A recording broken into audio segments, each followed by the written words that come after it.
নবী আমার, যে রহমতের নবীর জীবনে একটা মিথ্যা কথা, জীবনে কোনোদিন একটা গালি কাউকে দেন নাই, হাজারো গালি নবী শুনছেন, একটা গালির জবাবও দেন নাই। শুধু কি তাই, দুটো চোখ মোবারক রহমতের নবী গরম করে কারো দিকে তাকান নাই, কারণ নবী যদি গরম চোখে কারো দিকে তাকায় সে জায়গায় পুরিয়া ছাই হয়ে যাবে। সেই নবীর আদর্শ। হ্যাঁ, গতকালকে বলেছিলাম, এই কলাকান্দির মুসলমান, তায়েফের ময়দানে নবী গেছেন না? সবাই জানেন। কাফেরের সন্তানেরা নবীকে পাথর মারে বৃষ্টির মতো। নবীজির শরীর মুবারকে মশা মাছি পড়া হারাম। রহমতের নবীর ঘাম থেকে মিশকের ঘ্রাণ। রহমতের নবী যেখানে শুধু কদম দেয় দীর্ঘ বছর শুধু ওই জায়গা থেকে মিশকের ঘ্রাণ। সেই নবীরে পাথর মারে রক্ত পড়ে, জুতা আটকায় গেছে। নবী কান্না করেন, আল্লাহ কি আর সইতে পারে? জায়গায় ডাইরেক্ট জিব্রাইলের এখন গিয়া তায়েফের জমিনটা উল্টায় সব ধ্বংস করে দে। নবীকে চিনো? আল্লাহ বলে ধ্বংস করো। জিব্রাইল আমিন এসে বলেন নবী অর্ডার করেন। নবী বলেন খবরদার তায়েফের মানুষের মারিও না, কষ্ট দিও না। আল্লাহ বলেন আমাকে ভয় করো, পরকাল জীবনের জন্য সম্বল সঞ্চয় করছো কিনা খেয়াল করো। যেই জীবনের পিছনে দৌড়াচ্ছ এ জীবনের কোনো মূল্য নাই, বরং তোমার একটা আসল জীবন, যেই জীবনের শুরু হবে আর শেষ হবে না, ওই জীবন তোমার আসল পরকালের জীবন। ওই জীবনের জন্য সম্বল সঞ্চয় করছো কিনা হিসাব করো। বিদেশে চাকরি করে একটা ছাদ দিয়ে একটা বাড়ি করছে বিদেশের টাকা দিয়ে, এরকম আছে না? আছে। এখন গরম, সৌদি আরবের মতো গরম আমগো দেশে এসিও লাগাইছে, বেডরুমে এসি লাগাইছে। কেন? বলে ফ্যানের বাতাসে ঠান্ডা হয় না, এসি লাগাও।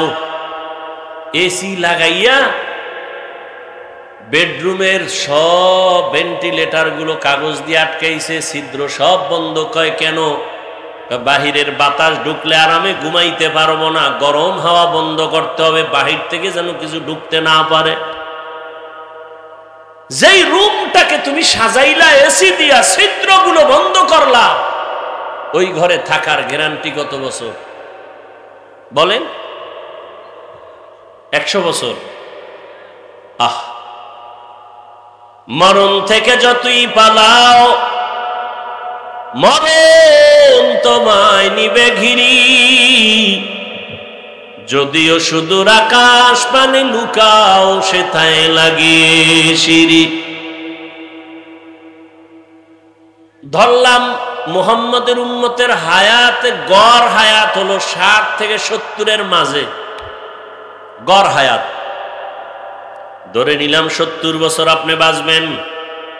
70 বছর একটা ঘরে থাকার জন্য এসি লাগাইলেন, রং লাগাইলেন, মিস্ত্রি দিয়া, আর্কিটেকচার দিয়া, ইঞ্জিনিয়ার দিয়া ডিজাইন করলেন, সুন্দরভাবে সাজাইলেন।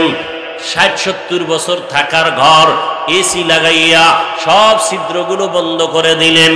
কিন্তু আপনি চিন্তা করছেননি মরণের পরে যেই কবরের ঘরে থাকবেন কত শত বছর থাকা লাগবে জানা নাই।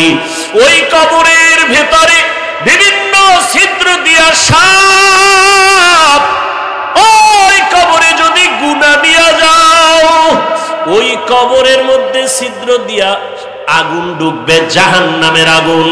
ওই কবরের মধ্যে ফেরেশতা ঢুকবে, অন্ধ ফেরেশতা, আঘাত করার জন্য। ওই কবরের ছিদ্রগুলো বন্ধ করছো কিনা হিসাব করো। এই কলাকান্দির মুসলমান, তায়েফের ময়দানে নবী গেছেন না? সবাই জানেন।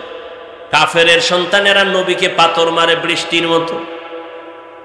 নবীজির শরীর মুবারকে মশা মাছি পড়া হারাম। রহমতের নবীর ঘাম থেকে মিশকের ঘ্রাণ। রহমতের নবী যেখানে শুধু কদম দেয় দীর্ঘ বছর শুধু ওই জায়গা থেকে মেশকের ঘ্রাণ। সেই নবীরে পাথর মারে, রক্ত পড়ে, জুতা আটকায় গেছে। নবী কান্না করেন, আল্লাহ কি আর সইতে পারে? জাগায় ডাইরেক্ট জিব্রাইলের এখন গিয়া তায়েফের জমিনটা উল্টায় সব ধ্বংস করে দে। নবীকে চিনো? আল্লাহ বলে ধ্বংস করো। জিব্রাইল আমিন এসে বলেন নবী অর্ডার করেন। নবী বলেন খবরদার তায়েফের মানুষের মারিও না, কষ্ট দিও না। দেখছেন নি কারবার? নবীর শুধু গালি দেয় না, পাথর মাইরা রক্ত ঝরায়। আল্লাহ কয় মেরে ফেল, নবী কয় মারিয়েন না। কাফের, তার সাথে রাসূলের আচরণ কেমন? আর তুমি মুসলমান, একজনে টুপি দিছে তোমার কালারের সাথে মিলে নাই, তুমি আর সালাম দাও না। তুমি কত বড় রাসূলের দুশমন। তুমি ৫ ওয়াক্ত নামাজ পড়ো, একজনে পড়ে না, তাকে হিংসা করো। তোমার কি ভয় লাগে না? তুমি নামাজ পড়িয়াও ওই লোকটার আগে জান্নাতে যেতে পারবা না, বরং ওই বেনামাজিটা মরার আগে তওবা করে তোমার আগে জান্নাতে যাবে। এত ভাব কেন অন্তরে? হিংসা কেন? রসুলের কাছে কাফের যাইতো না? বলেন, মুশরিক আসতো না? নবী কি লাথি মারতেন? তুমি কেন মুসলমানকে লাথি মেরে তাড়িয়ে দাও?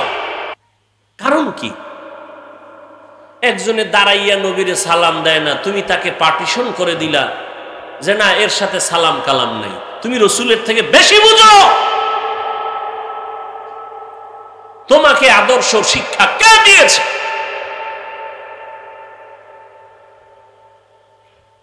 একজনে নামাজ পড়ে না, তুমি তাকে তাড়ায় দিতেছো, কারণ কি?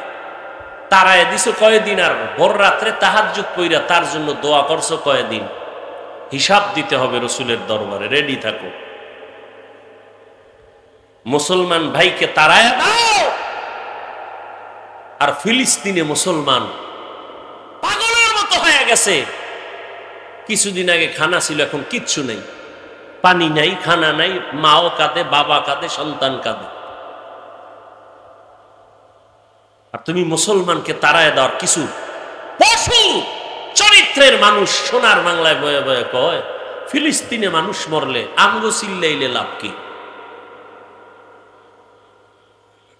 কত বড় কুলাঙ্গার এই সমাজে বসবাস করে, বলে ফিলিস্তিনে মানুষ মরে, আমরা চিল্লাইলে লাভ কি? এরকম নাপাক অন্তরওয়ালা আছে না নাই? আল্লাহ হেদায়েত দান করুন। অথচ রসুল বলছেন পুরা মুসলমান এক দেহের বডির মতো। আল মুমিনুনা কা রাজুলিন ওয়াহিদিন।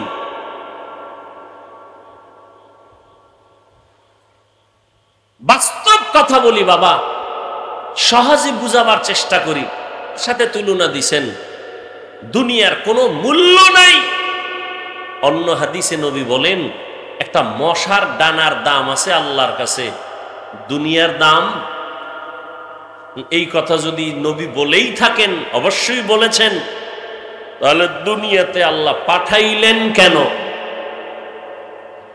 দুনিয়াতে আল্লাহ পাঠাইছেন দুনিয়ায় থাকার জন্য না, তোমার আসল একটা কাজ আছে আখেরাতের, ওই কাজটা এখান থেকে করে নাও। যেমন আমি উদাহরণটা এমন ভাবে দেই, দুপুরবেলা আপনার বাড়িতে মেহমান আসবে, বাবায় দ্রুত সকাল 9টায় ছেলেকে টাকা দিয়ে বলে যাও পাশের বাজার আছে, কি বাজার? হ্যাঁ, বলবে যাও সেখানে যাও, গিয়ে বড় মাছ কিনে আনো, ডাল চাল নিয়ে আসো, 10টা 11টার মধ্যে নিয়ে আসবা, রান্না হবে, মেহমান আসবে, দুপুরে খাবে। ছেলে বাজারে যায় না, মা বাবায় দেয় না, পরিবেশ ভালো না, আজকে ঠেকায় বইরা দিছে, জরুরত সাইরা চইলা আবি। টাকা যখন দিছে ছেলে পকেটে নিয়ে দৌড়, হোমনা বাজারে যাইয়া মনে করছে চাল ডাল মাছ নিয়ে দৌড়ায় চলে আসবো, কিন্তু গিয়া দেখে সেখানে লাল রঙের নীল রঙের বাতি জ্বলে আর নাচ গান চলে।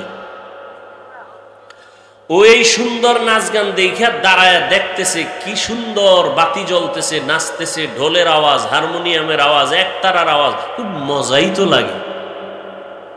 ও মজায় মজায় মজায় দাঁড়ায়া দাঁড়ায়া গান শুনতে শুনতে, খেলা দেখতে দেখতে, রং বেরঙের রংমহল দেখতে দেখতে জোহরের আজান কানে আসে। জিব্বায় কামড় দিয়ে খায়, সর্বনাশ, বাড়িতে না মেহমান, বাজার নিয়ে যাব, আমার তো এই কাজে পাঠায় নাই, আসল কাজ ফালায়া নকল লয়ে বসে আছি। দৌড় মাছ বাজারে গিয়ে কয় মাছ দাও, চাল দোকানে গিয়ে বলে চাল দাও, দেও দাও করতে না করতে পকেটে হাত দিয়ে দেখে টাকা হারায় গেছে। এবার মাথায় হাত দিয়ে কাঁদে, এদিকে বাবা একটা বড় লাঠি নিয়ে দাঁড়ায় আছে, আইলেই ভিডামু, বাজার আনলেও ভিডামু, না আনলে তো আরো ভিডামু। আল্লাহ তাআলা বলেন, এ গোলাম, আমি তোমাকে বানাইছি আমার ইবাদতের জন্য, গোলামির জন্য। قال رسول الله صلى الله عليه وآله وسلم الدنيا خلقت لكم وأنكم خلقتم للآخرة। দুনিয়াটা আমি তোমাদের গোলামির জন্য বানাইছি, আর তোমাকে আমি আল্লাহর গোলামির জন্য বানিয়েছি। আমার গোলামিটা করার জন্য একটা জায়গা নির্ধারণ করেছি, দুনিয়া। দুনিয়ায় যাইয়া আমার গোলামি করার পর দ্রুত তুমি আবার আমার বাড়ি আসো, থাকার জন্য না, তোমার আসল বাড়ি জান্নাত। দুনিয়া তোমার শুধু জরুরত সারবা, জরুরতটা সারা হয়ে গেলে চলে আসবা। এই জন্যই তো পৃথিবী নামক গ্রহটা আল্লাহ বানাইয়া প্রথম একটা ঘর বানাইছেন, বাইতুল্লাহ। إن أول بيت وضع للناس للذي ببكة مباركا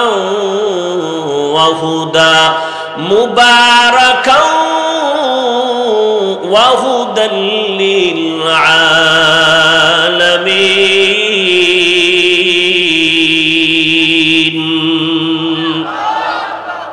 পৃথিবী বানাইয়া কোন জাতি আল্লাহ পাঠায় নাই, প্রথম আল্লাহ বানাইছেন একটা ঘর, কি নাম? বাইতুল্লাহ। কেন বানাইছেন? বলে হেদায়েতের জন্য, ইবাদতের জন্য, বসবাসের জন্য। কেন ঘর আল্লাহ বানান নাই? ইবাদতের জন্য কেন বানাইলেন?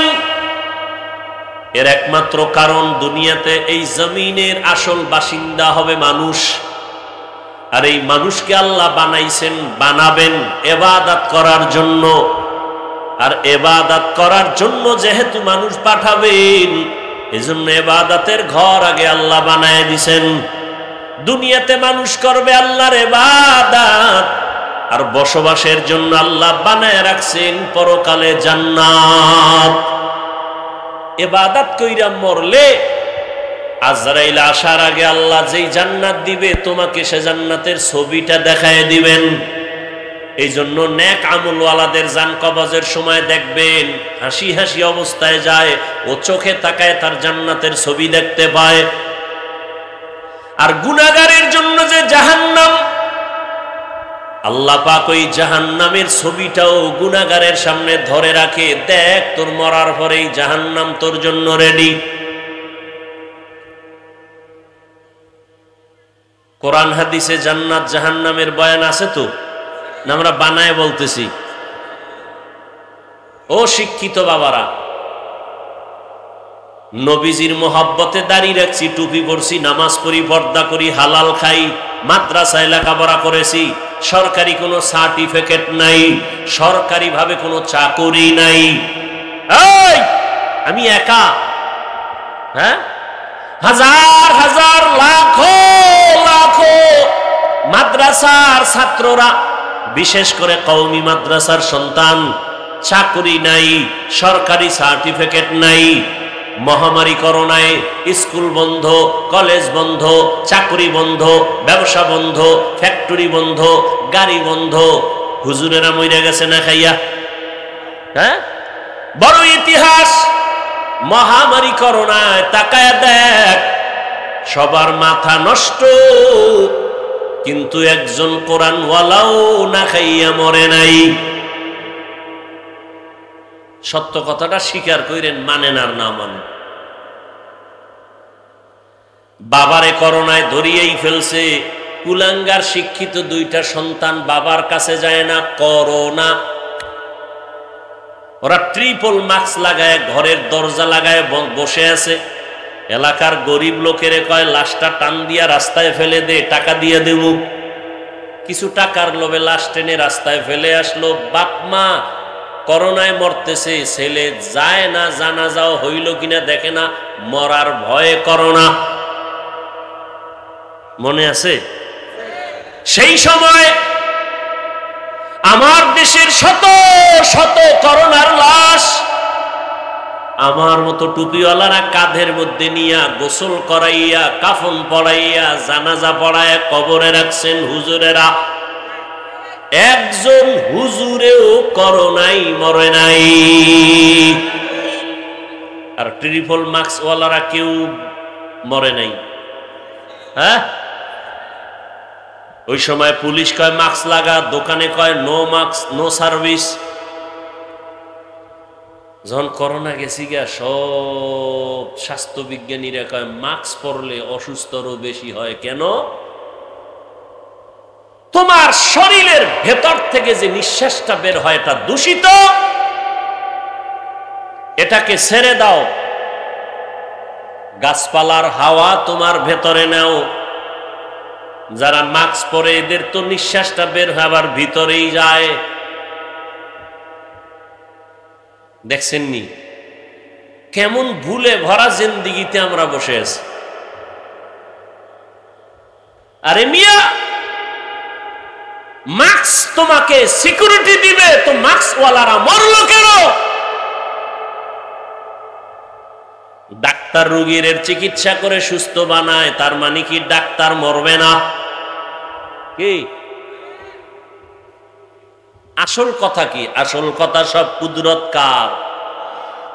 কাদের কুদরত দারি বরকামাল, আন্তা রব্বি আন্তা হাসবি যুল জালাল, তুহি কাদের জলিলুল্লাহ জাহাদার, বহর হালে তুহি মেরা নেগাহদার।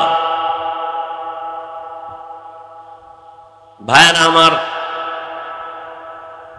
দুনিয়া আল্লাহ পাঠাইছেন একমাত্র ইবাদতের জন্য, আর কোনো কাজ নাই। এজন্য তুমি ইবাদত করো আর প্রস্তুত থাকো, ডাক আসলে চলে যাব। কালা রাসূলুল্লাহি সাল্লাল্লাহু আলাইহি ওয়া আলিহি ওয়া সাল্লাম, মান আহাব্বা দুনিয়াহু আদাররা বিআখিরাতিহি ওয়া মান আহাব্বা আখিরাতাহু আদাররা বিদুনিয়া ফাআসিরু মা ইয়াবকা আলা মা ইয়াফনা। রহমতের নবী বলেন, হে উম্মত, দুনিয়ার মোহাব্বত অন্তর থেকে দূর করো। যারা দুনিয়াকে অন্তরে জায়গা দিবে সে আখেরাত বরবাদ করলো, যারা আখেরাতকে অন্তরে জায়গা দিবে তারা দুনিয়া বরবাদ করলো। নবী বলেন, ক্ষণস্থায়ী দুনিয়ার মায়া ছাড়িয়া চিরস্থায়ী আখেরাতের মায়া অন্তরে জমা করো। দুনিয়াতেও লাভ, পরকালেও তোমার লাভ। ও হোমনা এলাকার মুসলমান, ভালো করে বুঝো, আমরা যারা নবীর আদর্শ মানিয়া টুপি পরলাম, কোন নেতার আদর্শে টুপি পরি নাই। নেতার আদর্শে টুপি পরছি? দুনিয়াতে কোন নেতার আদর্শে টুপির কথা আছে? কোন নেতার আদর্শের মধ্যে দাড়ির কথা আছে? বরং দাড়ি ফালাবার আদর্শ আছে। দাড়ি ফালাও। কয়েকদিন আগে বয়ান করে স্টেজ থেকে নামতেছি, এক যুবক হাত বাড়ায় দোয়া চায়, হুজুর দোয়া করবেন। আমি আর্মির চাকরি করতাম, কয়েকদিন আগে আর্মির চাকরি ছেড়ে দিয়েছি। কেন? বলে আমাকে বারবার বলা হয় দাড়ি কেটে ফেলো। আমি বললাম চাকরি ছাড়বো, দাড়ি ছাড়বো না। সেও মুমিন, আপনিও। এখানে যারা সবাই বসে আছি আমাদের পরিচয় আমরা মুসলমান। কি আমাদের আল্লাহ কয়জন? বলেন না কেন? কষ্ট হইতেছে মনে হয়। আপনাদের আল্লাহ আমার আল্লাহ আলাদা না? এক। আপনাদের নবী আমার নবী, আপনাদের কোরআন আমার কোরআন, আপনাদের কাবা আমার কাবা, আপনাদের কালেমা আমার কালেমা, আপনাদের ধর্ম আমার ধর্ম আলাদা না তো? দুনিয়াতে আমরা সবাই আসছি সিস্টেম, আপনাদের আসার সিস্টেম আলাদা। লঙ্গি পরে আসছেন না এক? বিদায় বেলা কাফনের সংখ্যা আমার একটা বেশি হবে, এমপি সাহেবের একটা বেশি, গরিব মানুষ মরে গেলে কাফন একটা কম। কে ধনী কে গরিব, কে আলেম কে মূর্খ, সবার বেলায় কাফনের সংখ্যা এক। পুরুষের 3টা, মহিলাদের 5টা। কালার হবে আলাদা, কাফনের কালার আলাদা না? আমাকে হুজুর গো কাফনের কালার একরকম, আপনাদের কালার আর এক রকম নাকি এক? কি কালার বলেন? সবুজ হবে না, কালো হবে না, লাল হবে না, কালার নিয়েও কিলাকিলি করে এই জাতি। চিন্তা করছেন কত বড় নিকৃষ্ট? কালার নিয়ে কিলাকিলি। তুমি সাদা টুপি দাও কেন? সবুজ লাগাও, সবুজওয়ালা বলে বাদ দাও, আবার একদল কয় কালো লাগাও। কালার নিয়েও ঝগড়া। বিদায় বেলা কাফনের কালারও বলেন। কবরের সাইজ এই এলাকার একটু একটু বড় হবে না? সব এক। কবরে মাটি চাপা দিয়া সবাই যাওয়ার পরে প্রশ্ন সবার বেলায় কয়টা? আলাদা আলাদা সিস্টেম এক। প্রশ্ন 3টাও কি? রবের পরিচয় দাও, ধর্মের পরিচয় দাও, রাহমাতুল লিল আলামিনের পরিচয় দাও। কেমনে বুঝাইলে বুঝবারে যুবক? কেমনে বুঝাইলে বুঝবা? আমি মাওলানা, আমি ইমাম, তুমি মুক্তাদি, তুমি ডাক্তার, আমি রুগী, তুমি শিক্ষিত, আমি মূর্খ। ভেদাভেদ যাই করো না কেন, তোমার আমার আল্লাহ এক, নবী এক, কোরআন এক, কাবা এক, ধর্ম এক, কালেমা এক, আশা এক, বিদায় বেলা এক, কাফন এক, কালার, কবরের সাইজও এক, ভেতরের প্রশ্ন এক। তোমাকে বয়ান করা লাগবে কেন? বয়ান তো তাদের করব যারা আল্লাহ চিনে না, নবী চিনে না, কোরআন বুঝে না। তোমাকে বয়ান করব কেন? কিন্তু দুঃখ, বয়ান তো চলছে, দিন নাই রাত নাই, রৌদ্র নাই বৃষ্টি নাই, সকাল নাই বিকাল নাই, সারা রাত বয়ান। আমি একা না, হাজার হাজার আলেম ওলামাদের বয়ান, জুমআর দিন খতিব সাহেবদের বয়ান, তাবলীগওয়ালাদের বয়ান, পীর মাশায়েখদের বয়ান। এরপরেও কেন এত ব্যবধান? আমিও মুসলমান, তুমিও মুসলমান, আমি টুপি খুলতে চাই না, লজ্জা। আর তুমি কেমন মুসলমান যে তুমি টুপি দিতে চাও না, লজ্জা। আমি দাড়ি কাটতে গেলে লজ্জা, তুমি কেমন মুসলমান যে দাড়ি রাখতে গেলে লজ্জা পাও? আমি মসজিদে না ঢুকলে লজ্জা পাই, তুমি কেমন মুসলমান যে মসজিদে ঢুকতে গেলে লজ্জা পাও? আমি পর্দা না করলে লজ্জা পাই, তুমি কেমন মুসলমান যে পর্দা করতে গেলে লজ্জা পাও? চাচির সাথে পর্দা, এটা কেমন কথা? চাস্তো বোনের সাথে পর্দা করবে, এটা কেমন কথা? ছোটবেলার থেকেই তো একই ফ্যামিলির মধ্যে বেড়ে উঠছি, একই ক্লাসে লেখাপড়া করেছি, এখন কেন পর্দা? তোমার পর্দা করতে লজ্জা আর আমরা না করলে লজ্জা। তাহলে তোমরা খাঁটি মুসলমান, আমরা মানুষই হতে পারিনি। আল্লাহ হেদায়েত দান করুন। জিন্দেগি মে বন্দগি তু কার নহি, जिंदगी में बंदगी तू कार नहीं, जिंदगी बे बंदगी शर्मिंदा है, जिंदगी बे बंदगी शर्मिंदा है। यहाँ हम सब मुसाफिर, दिल ना लगा, अहले दिल की नजर से रूह करता जा, शाह दौलत सब फकीर गर नेक नहीं, शाह दौलत सब फकीर गर नेक नहीं, जिंदगी में बंदगी तू कर नहीं, जिंदगी बे बंदगी शर्मिंदा है, जिंदगी बे बंदगी शर्मिंदा है। আমরা যারা নবীর তরিকা মাইনা চলার চেষ্টা করি, চোখের সামনে একটু বলো তো যুবক বাবারা, শিক্ষিত ভাইরা, আমরা অনেক অশান্তিতে আছি। হ্যাঁ, দুনিয়া পুরা ঝামেলায় ভরা, ঘরে ঘরে ঝামেলা, দোকানে ঝামেলা, ব্যবসায় ঝামেলা, রাজনীতির ময়দানে ঝামেলা।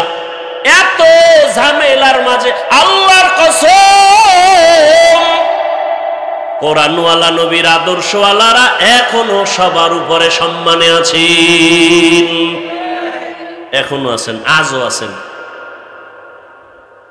সম্মান দেওয়ার মালিককে।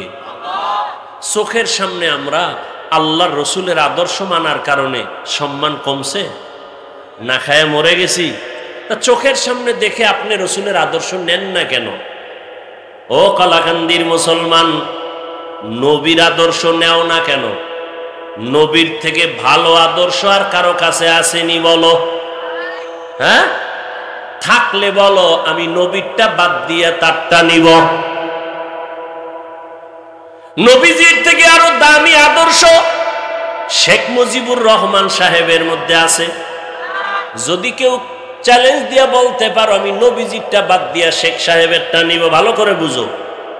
কেউ যদি বলতে পারো হাফিজ ভাই নবীজির থেকে আরো সুন্দর আদর্শ আছে জিয়াউর রহমান সাহেবের ভেতরে, আমি নবীরটা বাদ দিয়া জিয়াউর রহমান সাহেবেরটা নিব, পারবা বলতে? ওরে জিয়াউর রহমান কেন, শেখ মুজিব সাহেব কেন, এ জমিনে পৃথিবী জোড়া আদর্শ বিক্রি করেছে আব্রাহাম লিঙ্কন। যে আব্রাহাম লিঙ্কনের গণতন্ত্র নিয়ে মরে দেশের মানুষ, এ জমিনে নতুন আদর্শ বীজ বিক্রি করেছে মাও সেতুন। এ জমিনের মধ্যে মদিনার আদর্শ বাদ দিয়া নতুন আদর্শ বাজারজাত করেছে লেনিন, কার্ল মার্কস, প্লেটো। কেউ এ আদর্শ দিয়া জমিনে শান্তি দিতে পারে নাই। এক কথায় জবাব, দুনিয়ার সবার আদর্শগুলো নাপাক, একমাত্র মদিনাওয়ালা নবীর আদর্শই হলো পাক। নবীর আদর্শ পাক, অন্যেরটা কি? বলো বলো। অন্যের আদর্শ নাপাক কেন? কয় মানুষটাই নাপাক। কেন নাপাক? কয় খায় নাপাক, ওর ঘাম দুর্গন্ধ, ওর মেধা, 3 বেলা খাইয়াও মদের বোতল নিয়ে দৌড়ায়। মেধা ঠিক না ভেজাল? এই মদ পান কইরা কেউ জিকির করেনি, লঙ্গি খুইলা বউরে মা কয়া ডাকে। সত্য কথা না বলছি স্বীকার করতে? মদ পান করে যারা নেশাগ্রস্ত, ওরা স্ত্রীর সামনে, সন্তানের সামনে ইজ্জত রাখেনি? রাখে না। তাহলে 3 বেলা খাইয়া মদ পান করে, গাঞ্জা খায়, বিভিন্ন নেশা পান করে, ওদের মেধা ভালো না খারাপ? ওরা যদি যেই চেয়ারে বসবে চেয়ার হবে খারাপ, ওরা যেই সমাজ চালাবে সমাজ হবে খারাপ, ওরা যে নীতি নির্ধারণ করবে নীতি হবে খারাপ। সত্য কথা স্বীকার কর। আর আমার নবীরটা পাক কেন? চিনো কে নবী আমার? যেই রহমতের নবীর 63 বছর হায়াতের মধ্যে কোনোদিন একটা মিথ্যা কথা বলেন নাই। তোমার নেতা তো বলে না মিথ্যা? বলে মানি, টেলিফোন করে টাকা পাবে এই জন্য ফোন ধরেই না, ফট কইরা ধইরাই ফেলছে, অচেনা নাম্বার দেখে ধরছে, কে জানি এই আমার টাকাটা দেন না কেন জনাব? আপনি আছেন কই? ঘরের মধ্যে থাইকা আমি জমিনেই নাই। আছে কই? ঘরে। মোবাইলে আমি জমিনে নাই। খোঁজ নিয়ে দেখা গেল সে কইছিল। কানে দইরা জিজ্ঞাসা করা হলো তুমি মিছা কথাটা কইলে কেন? কেন আমি সত্যই বলছি। কেমন? আমি তখন খাটের উপরে বসছিলাম, জমিনে ছিলাম না। আল্লাহ হেদায়েত দান করুন। কেমন মায়ার নবী আমার, যে রহমতের নবীর জীবনে একটা মিথ্যা কথা জীবনে কোনোদিন একটা গালি কাউকে দেন নাই, হাজারো গালি নবী শুনছেন, একটা গালির জবাবও দেন নাই। শুধু কি তাই, দুটো চোখ মোবারক রহমতের নবী গরম করে কারো দিকে তাকান নাই, কারণ নবী যদি গরম চোখে কারো দিকে তাকায় সে জায়গায় পুড়িয়া ছাই হয়ে যাবে। সেই নবীর আদর্শ। হ্যাঁ, গতকালকে বলেছিলাম, এই কলাকান্দির মুসলমান, তায়েফের ময়দানে নবী গেছেন না? সবাই জানেন। কাফেরের সন্তানেরা নবীকে পাথর মারে বৃষ্টির মতো। নবীজির শরীর মোবারকে মশা মাছি পড়া হারাম। রহমতের নবীর ঘাম থেকে মিশকের ঘ্রাণ। রহমতের নবী যেখানে শুধু কদম দেয় দীর্ঘ বছর শুধু ওই জায়গা থেকে মিশকের ঘ্রাণ। সেই নবীরে পাথর মারে রক্ত পড়ে, জুতা আটকায় গেছে। নবী কান্না করেন, আল্লাহ কি আর সইতে পারে? জায়গায় ডাইরেক্ট জিব্রাইলের এখন গিয়া তায়েফের জমিনটা উল্টায় সব ধ্বংস করে দে। নবীকে চিনো? আল্লাহ বলে ধ্বংস করো। জিব্রাইল আমিন এসে বলেন নবী অর্ডার করেন। নবী বলেন খবরদার তায়েফের মানুষের মারিও না, কষ্ট দিও না। দেখছেন নি কারবার? নবীর শুধু গালি দেয় না, পাথর মাইরা রক্ত ঝরায়। আল্লাহ কয় মেরে ফেল, নবী কয় মারিয়েন না। কাফের, তার সাথে রাসূলের আচরণ কেমন? আর তুমি মুসলমান,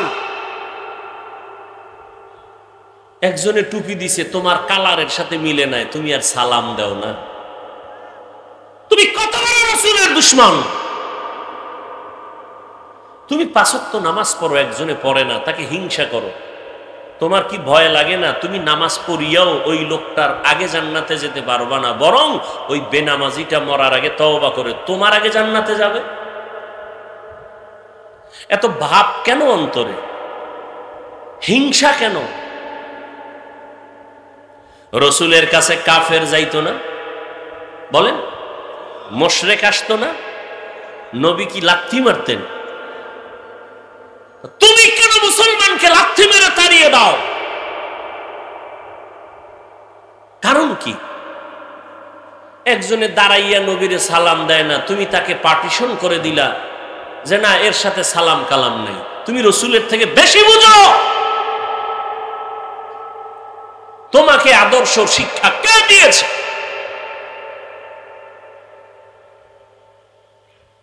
একজনে নামাজ পড়ে না, তুমি তাকে তাড়ায় দিতেছো, কারণ কি? তাড়ায় দিছো কয়দিন, আর ভোর রাত্রে তাহাজ্জুদ পইরা তার জন্য দোয়া করছো কয়দিন? হিসাব দিতে হবে রসুলের দরবারে, রেডি থাকো। মুসলমান ভাইকে তাড়ায় দাও। আর ফিলিস্তিনে মুসলমান পাগলের মতো হয়ে গেছে। কিছুদিন আগে খানা ছিল, এখন কিচ্ছু নেই, পানি নাই, খানা নাই, মাও কাঁদে, বাবা কাঁদে, সন্তান কাঁদে। আর তুমি মুসলমানকে তাড়ায় দেওয়ার কিছু পশু চরিত্রের মানুষ সোনার বাংলায় বয়ে বয়ে কয় ফিলিস্তিনে মানুষ মরলে আমগো চিল্লাইলে লাভ কি? কত বড় কুলাঙ্গার এই সমাজে বসবাস করে, বলে ফিলিস্তিনে মানুষ মরে আমরা চিল্লাইলে লাভ কি? এরকম নাপাক অন্তরওয়ালা আছে না নাই? আল্লাহ হেদায়েত দান করে। অথচ রসুল বলছেন পুরা মুসলমান এক দেহের বডির মতো। আল মুমিনুনা কা রাজুলিন ওয়াহিদিন।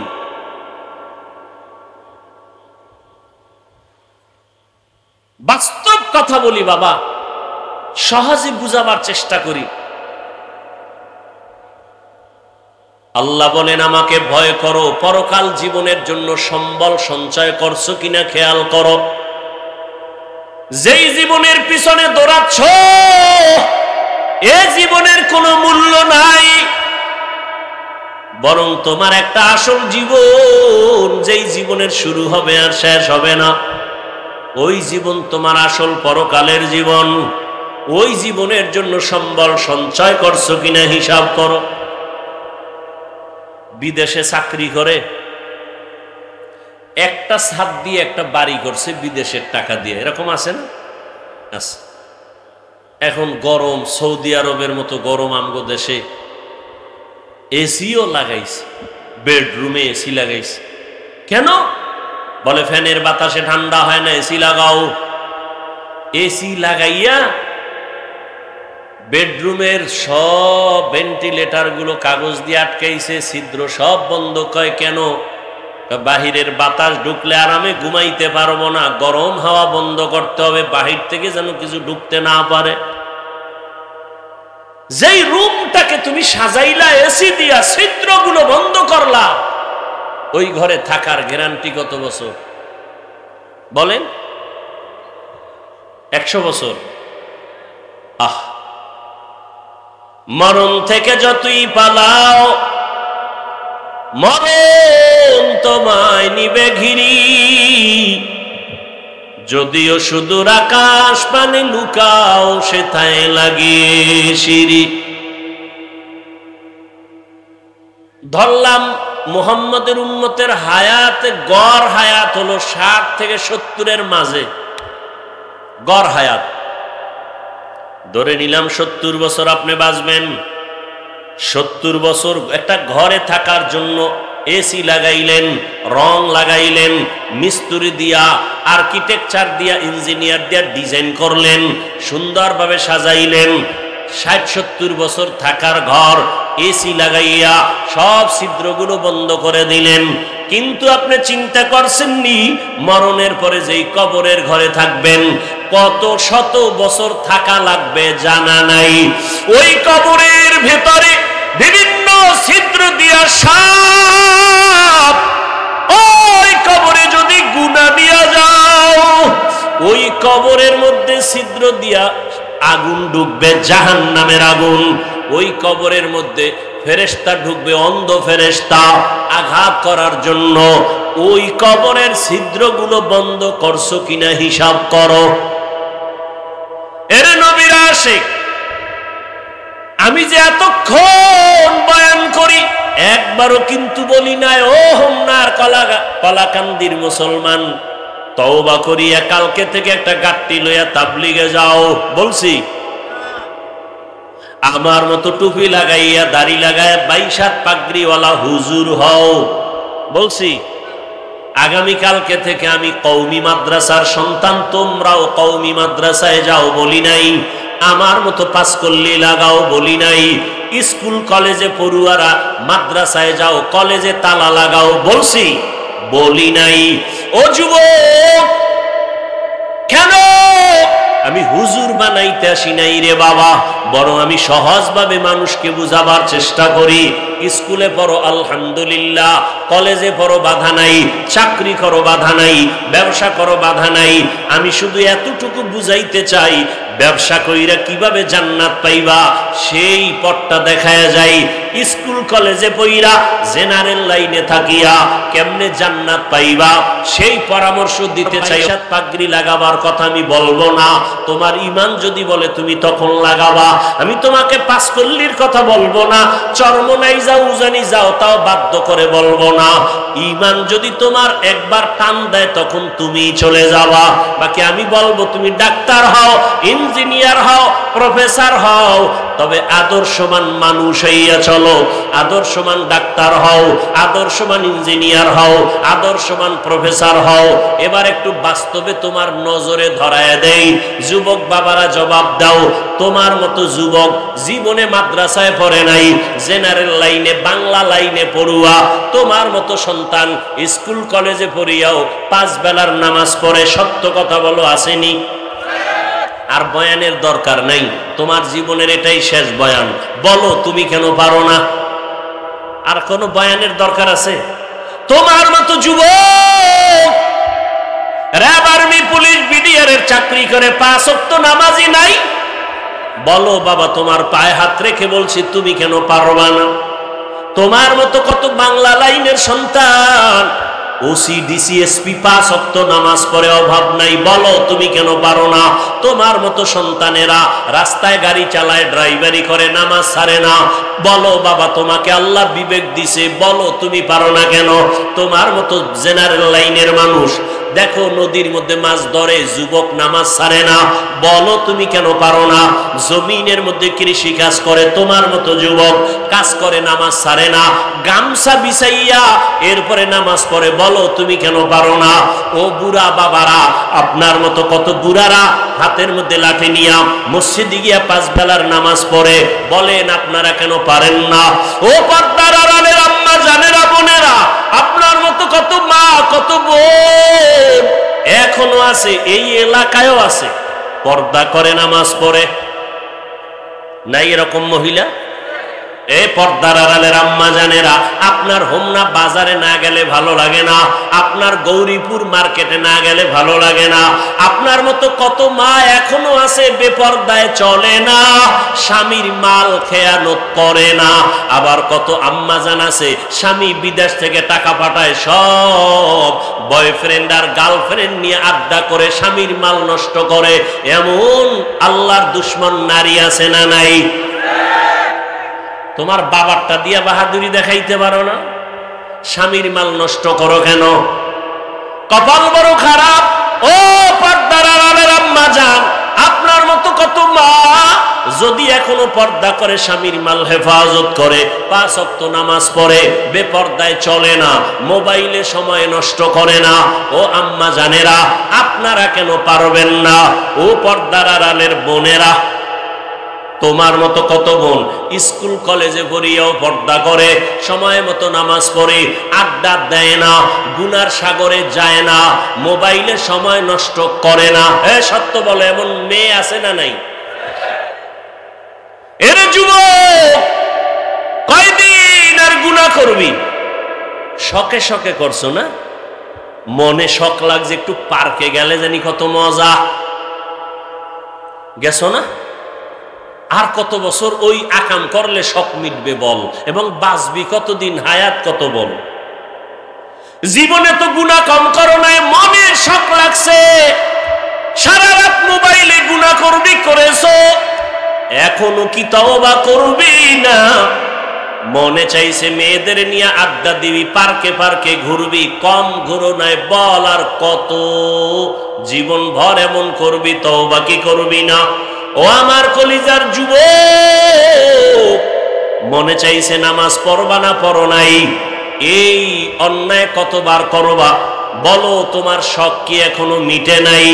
মনে চাইছে দাড়ি রাখবা না, রাখো নাই, আর কত শখ মিটাইবা, অন্যায় করবা, বলো হায়াতের আর বাকি কত?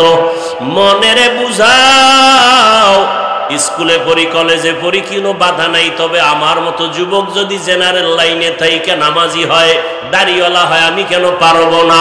আমার কপাল বুঝি খারাপ, আমার কপালে কার না জানি বরদোয়া লাগছে।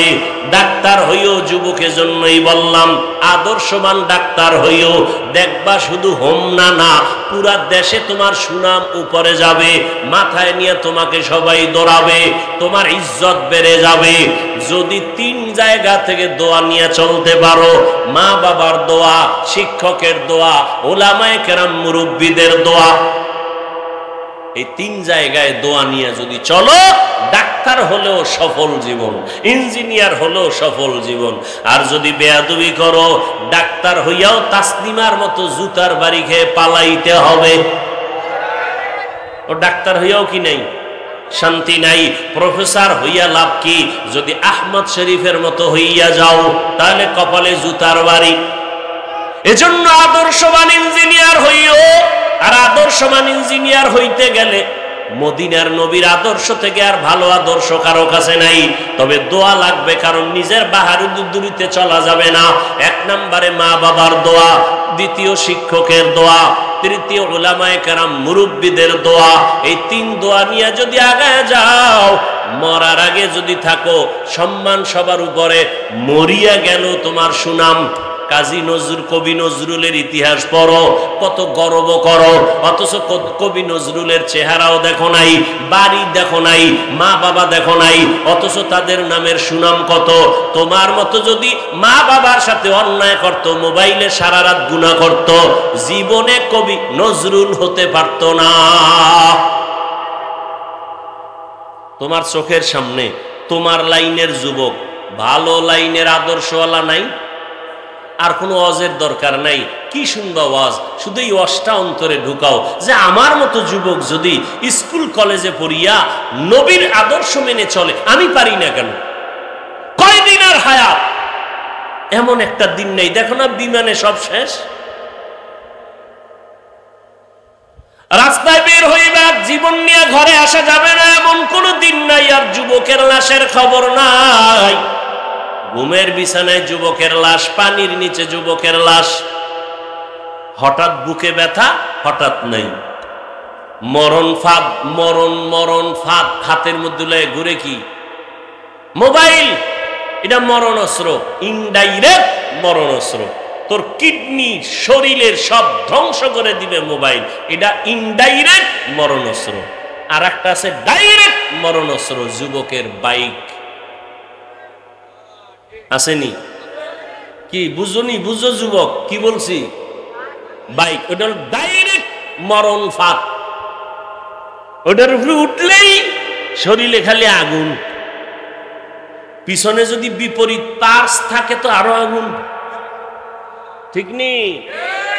মায়ের কয় আম্মু একটু হোমনা যাব 10টার সময়। কেন? বলে আমার বন্ধু আসছে। সেদিন কুষ্টিয়ায় বয়ানে গেছি, একজন ভালো আলেম কাঁদতেছেন আর বলতেছেন, হাফিজ ভাই তার খুবই কলিজার এক আপন ভাগিনা সিঙ্গাপুরে যাবে, ভিসা দিছে, 2-1 মাসের মধ্যে ভিসা পেয়ে গেছে, টিকিট করবে। সকাল 8টার সময় বন্ধু এসে টেলিফোন করছে, একটু চা খাবো। ওই মরণ ফাঁদ ডাইরেক্টটা নিয়ে রওনা। হাজারো সন্তানের মধ্যে একটা ভদ্র ছেলে। 10 মিনিট পরে টেলিফোন আসলো মায়ের কাছে, লাশ নিয়ে যাও। এ বলতেছে আর হুজুর কাঁদতেছে। অথচ বাহিরে যাবে, ভিসা রেডি, টিকিট করবে। তুমি এখানে বসে আছো সুস্থ, আগামীকাল তোমার কি উপায় হবে, কি হালাত হবে, কি অবস্থা হবে? তুমি এখন বাসায় গিয়ে ঘুমাবা, সকালবেলা মা দেখবে যে চির ঘুমে চলে গেছে। হতে পারে না? কিসের বাহাদুরি করো বল? এরপরও তো মনের শখ মিটে গুনাহ কম করো নাই। মনে যা চাইছে তাই করছো, যা চাইছে তাই করেছো। আর কত তওবা কি করবা না? কপাল কি এতই খারাপ? এরকম অভিশপ্ত কপাল নিয়ে কেন দুনিয়াতে আসছো? তোমার ব্যবহারে মাও বেজার, তোমার ব্যবহারে বাবার মনে কষ্ট, তোমার আচরণে শিক্ষকের অন্তরে কষ্ট, তোমার আচরণে মুরব্বীদের অন্তরে কষ্ট, তোমার ব্যবহারে আলেম ওলামার অন্তরে কষ্ট। তুমি শুধু কষ্ট দেওয়ার জন্যই দুনিয়াতে জন্ম নিছো। এই অভিশপ্ত কপালওয়ালা, দুনিয়াতে শুধু তোর ব্যবহার দিয়ে খালি কষ্টই দিবি। ইমাম সাহেব তোর ব্যবহারে অসন্তুষ্ট, এলাকার কোনো হুজুর তোরে সালাম দিলে তোর থেকে কষ্ট পায়, ঘরের মা কষ্ট পায়, বাপ কষ্ট পায়। তুই আইসো কা দুনিয়ায়? সবার বরদোয়া নিয়ে মরবি। এই জন্য এখনো সময় আছে, তওবা করো। মনে মনে মনে মনে আল্লাহকে ডাকো, অন্তর দিয়ে তওবা করো। আর মনে মনে বলো, আল্লাহ তো শুনতেছেন। বলো, আল্লাহ জীবনে কন্যায় কম করি নাই। ও আল্লাহ, এই মজলিসে আমার মতো মনে হয় গুনাহগার কেউ নাই। আমার গুনার কারণে আমার যদি মা জানে, মা আমাকে দেখতে পারবে না। আমার অপরাধের কারণে আজকে আমার যদি আপন কেউ জানে, কেউ আমাকে কাছে ডাকবে না। ও আল্লাহ, জীবনবার কত গুনাহ হাতের দ্বারা করেছি, কেউ জানে না, আল্লাহ তুমি জানো। জবানের দ্বারা কত কষ্টের কথা মানুষকে বলেছি, কেউ জানে না, তুমি জানো। ও আল্লাহ, চোখের দ্বারা কত গুনাহ করেছি, অন্তরের কল্পনায় কত গুনাহ করেছি, তুমি জানো। আজকে থেকে তওবা করতে চাই। আমার মতো যুবক যদি জেনারেল লাইনে থাকিয়া আলেম ওলামার দোয়া নিয়া, মা বাবার দোয়া নিয়া, শিক্ষকের দোয়া নিয়া, নবীজির আদর্শ মানিয়ে চলে, আমি কেন পারবো না? ও আল্লাহ অন্যায় তো করেই ফেলেছি, আজকে থেকে তওবা করতে চাই, আর নামাজ ছাড়বো না, আর দাড়ি কাটবো না, বেপরদায় চলবো না, মা বাবাকে কষ্ট দিব না, উলামায়ে কেরামের দোয়া নিয়া, শিক্ষকের দোয়া নিয়া নবীজির আদর্শ মতো চলবো। আল্লাহর কাছে যদি অন্তর ভরে তওবা করতে পারো, আমার আল্লাহ তোমার জীবনের গুনাহ এক মুহূর্তে ক্ষমা করে দিবেন। মা বাবার দোয়া নিয়ে চলো, ওই মা বাবার দোয়া, চোখের পানি আর দোয়া ছাড়াই চেয়ারে বসা যাবে না, সম্মান পাওয়া যাবে না, পরীক্ষায় নাম্বার আসবে না। এখনো সময় আছে, তওবা করো। পর্দার আড়ালের মা বোনেরা, এখনো সময় আছে, তওবা করেন। আর কোনদিন বেপর্দায় চলবেন না, স্বামীর মাল নষ্ট করবেন না, মোবাইলে সময় নষ্ট করবেন না, নামাজ ছাড়বেন না, বেপর্দায় চলবেন না। আল্লাহ সন্তান যদি দিয়ে থাকেন, সন্তানটাকে আদর্শবান ডাক্তার বানাবেন, আদর্শবান ইঞ্জিনিয়ার বানাবেন, আদর্শবান প্রফেসর বানাবেন, কোরআন পড়াইয়া ডাক্তার বানাবেন। ডাক্তারি করতে গিয়েও সন্তান দোয়া করতে ভুলবে না, নামাজ নষ্ট করবে না। ও আল্লাহর বান্দারা, বৃদ্ধ বাবাজি, আল্লাহর কাছে তওবা করার মতো অন্তর যদি তৈরি হয়, মুনাফিকি যদি অন্তরে না থাকে, খাঁটি তওবার নিয়ত যাদের আছে, দুটো হাত আমার আল্লাহকে দেখাইয়া দাও। ও আল্লাহ, আমাদের হাতগুলো কবুল করে নেন, তওবা কবুল করে নেন, তওবার উপরে মজবুত হইয়া চলার মতো তৌফিক আমাদের দান করেন, আমিন। আলহামদুলিল্লাহি রাব্বিল আলামিন, والصلاة والسلام على سيد الأنبياء وعلى آله وأصحابه أجمعين يا أرحم الراحمين يا أرحم الراحمين يا أرحم الراحمين رب ارحمهما كما ربياني صغيرا اللهم إنك عفو كريم تحب العفو فاعف عنا اللهم إنا نسألك رضاك والجنة ونعوذ بك من سخطك والنار اللهم إنا نعوذ بك من البرص والجنون والجذام وسيء الأسقام ودير মালিক গুনাহের বোঝা নিয়ে আপনার দরওয়াজায় হাত তুলেছি, মেহেরবানি করে আমাদের জীবনের সব গুনাহগুলো মাফ করে দেন। ওলামায়ে কেরাম, মুরব্বী, হাজী সাহেব, কত যুবক, কত ছাত্র, পর্দার আড়ালের মা বোনেরা, ব্যবসায়ী, চাকরিজীবী, আয় আল্লাহ সবাইকে আপনি মাফ করে দেন, গুনাহমুক্ত জীবন দান করেন, সুন্নাতওয়ালা জিন্দেগি দান করেন। আয় আল্লাহ, তওবার নিয়তে আপনার দরওয়াজায় হাত তুলেছি, শয়তানের ধোকায় পড়ে গুনাহ করেছি, গুনাহের কারণে আমার হাত না পাক,